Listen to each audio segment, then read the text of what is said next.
Hello everyone, welcome back to our channel బర్తా sweet food. మీ దగ్గర పచ్చి టమాటకాయలు ఉంటే చాలండి, ఈ సూపర్ అంటే సూపర్గా చాలా రుచిగా ఉండే కర్రీ అయితే ప్రిపేర్ చేసుకోవచ్చు. నాకైతే ఈ కర్రీ అంటే చాలా ఇష్టం అనమాట. ఎంతో రుచిగా ఉండే ఈ కర్రీ ప్రిపేర్ చేయడం కోసం అయితే మీ దగ్గర పచ్చి టమాటాలు ఉంటే సరిపోతుంది. చూడండి, పచ్చి కానీ లేదంటే కొద్దిగా కలర్ చేంజ్ అనేవి అయితే మాత్రమే బాగుంటుంది. మరి పండినకాయలు కాకుండా కొంచెం పచ్చికాయలు తీసుకోండి. తర్వాత పల్లీలు మీ దగ్గర పచ్చివి దొరికాయనుకోండి పర్వాలేదు, లేదనుకోండి 1 నుంచి 2 అవర్స్ పాటు నానబెట్టుకున్న పల్లీలు తీసుకోవాలి. తర్వాత మెంతికూర, పచ్చిమిర్చి, కొత్తిమీర, ఉల్లిపాయ తీసేసుకున్నాను. ఇప్పుడు 2 గంటల ముందు నానబెట్టుకున్న పల్లీలను అయితే ఒక బౌల్లోకి తీసేసుకొని అందులో అయితే సరిపడినన్ని వాటర్ కూడా పోసేసుకొని ఇంకా రుచికి సరిపడా ఉప్పు కూడా వేసేసుకోవాలి. సాల్ట్ వేయడం వల్ల ఏంటంటే పల్లీలకు ఉప్పు కూడా బాగా పట్టేస్తుంది కాబట్టి చాలా రుచిగా ఉంటాయి. ఇప్పుడు మూత పెట్టేసుకొని వీటినైతే మెత్తగా అయ్యేంత వరకు ఉడికించేసుకోవాలి. మీరు కావాలంటే కుక్కర్లో కూడా ఈ కర్రీ అనేది ప్రిపేర్ చేసుకోవచ్చు. నేనైతే కుక్కర్లో ప్రిపేర్ చేయట్లేదు, ఇలా సపరేట్గా ఉడికించుకుంటున్నాను. ఇలా చూడండి, మెత్తగా ఉడికించేసుకొని పక్కన పెట్టేసుకున్న తర్వాత ఇప్పుడు ఒక కడాయి తీసేసుకొని 1 స్పూన్ ఆయిల్ వేసుకొని వేడైన తర్వాత ఒక 5 నుంచి 6 వరకు పచ్చిమిర్చిలు ఈ విధంగా కట్ చేసి తీసుకున్నాను.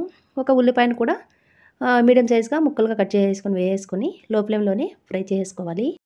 ఇలా ఉల్లిపాయ ముక్కలు, పచ్చిమిర్చి ముక్కలు ఫ్రై అయిపోయిన తర్వాత శుభ్రంగా కడిగేసేసుకొని సన్నగా తరిగి పెట్టుకున్న మెంతికూర కూడా వేసేసుకోవాలి. మీ దగ్గర మెంతికూర లేదనుకోండి ఒక 1/2 స్పూన్ మెంతులు వేసుకున్నా సరిపోతుంది. రుచి అనేది సేమ్ అండి, ఒకేలాగా వస్తుంది.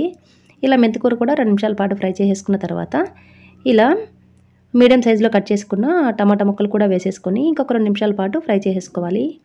ఇలా ఫ్రై చేసుకున్న తర్వాత టమాటాలు తొందరగా ఫ్రై అవ్వడానికి ఒక 1/2 స్పూన్ అంతా సాల్ట్ వేసేసుకొని ఈ తర్వాత పసుపు కూడా ఒక 1/2 స్పూన్ వేసుకోవాలి. బాగా కలిసేలాగా కలుపుకుంటూ ఫ్రై చేసుకున్న తర్వాత మూత పెట్టి ఒక 5 మినిట్స్ పాటు మగ్గనివ్వాలి. మూత పెట్టినట్లయితే తొందరగా మగ్గుతాయి కాబట్టి మూత పెట్టేసుకొని 5 మినిట్స్ మగ్గిన తర్వాత మూత తీసేసుకొని ఇంకొకసారి బాగా కలిపేసుకున్న తర్వాత మనం ఆల్రెడీ ఉడికించి పెట్టుకున్న పల్లీలు కూడా వేసేసుకొని తర్వాత ఒక చిన్న నిమ్మకాయ సైజ్ అంతా చింతపండు నానబెట్టేసుకొని ఆ వాటర్ అయితే చింతపండు వాటర్ అయితే తీసేసుకోవాలి. ఎందుకంటే టమాటాలు నాటుకాయలు తీసుకున్నాం కాబట్టి ఆల్రెడీ పుల్లగానే ఉంటాయి కాబట్టి రుచికి సరిపడా పులుపు మాత్రం వేసుకోవాలి. మీరు పులుపు చాలా తక్కువ తింటామనుకుంటే చింతపండు వద్దనుకున్న వాళ్ళు కూడా స్కిప్ చేసేసుకోవచ్చు. తర్వాత సరిపడే వాటర్ కూడా పోసేసుకొని మొత్తం అన్నీ కలిసేలాగా బాగా కలిపేసుకున్న తర్వాత మూత పెట్టేసి బాగా మగ్గేంత వరకు, దగ్గర పడేంత వరకు ఉడికించేసుకోవాలి. చూడండి, వాటర్ మొత్తం ఇంకిపోయి టమాటాల్లో మొత్తం అన్నీ సరిగా కరెక్ట్గా ఉడికిపోయాయి కదా. ఈ విధంగా ఉడికేంత వరకు ఉడికించేసుకొని స్టవ్ ఆఫ్ చేసేసుకొని పక్కన పెట్టేసుకున్న తర్వాత ఇంకొద్దిగా సరిపడినంత ఉప్పు కూడా వేసేసుకొని ఇలా పప్పు గుత్తితో అయితే మెత్తగా పప్పులాగా అయితే మనం ఎనిపేసుకోవాలి.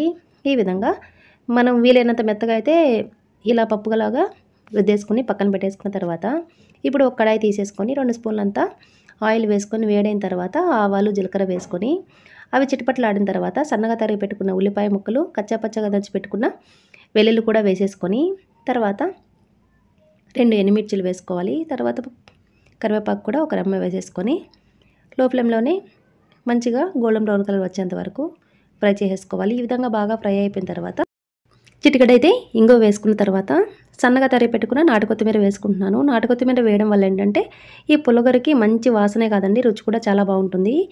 మీరు కావాలంటే డైరెక్ట్గా పులగూరలో ఉడికించేటప్పుడైనా వేసుకోవచ్చు, కానీ దానికంటే కూడా ఇలా పోపులో వేసుకున్నట్లయితే టేస్ట్ అనేది చాలా బాగుంటుంది. తర్వాత మనం మెత్తగా రుద్ది పెట్టేసుకున్న పులగూర కూడా ఇందులో వేసేసుకొని ఒక 2 నిమిషాల పాటు ఈ పోపులో అయితే ఫ్రై చేసుకోవాలి. ఇలా ఫ్రై చేసుకున్న తర్వాత స్టవ్ ఆఫ్ చేసేసుకొని వేడివేడి అన్నంలో సర్వ్ చేసుకున్నాం అనుకోండి, చాలా అంటే చాలా రుచిగా ఉంటుందండి. కడుపు నిండా అయితే భోజనం అయితే చేసేయచ్చు, అంత అద్భుతంగా ఉంటుంది. ఇది ఒక కూరతో తినేయచ్చు అనమాట. ఎంతో రుచిగా ఉండే ఈ పులిహోర రెసిపీ మీరు కూడా ట్రై చేయండి. ట్రై చేశాక మీకు ఎలా వచ్చిందో కామెంట్ సెక్షన్లో కామెంట్ చేయడం అస్సలు మర్చిపోవద్దు. ఈ పులిహోర రెసిపీ నచ్చింది అనుకుంటున్నానండి. నచ్చితే ఒక్క లైక్ చేసేయండి. Thanks for watching.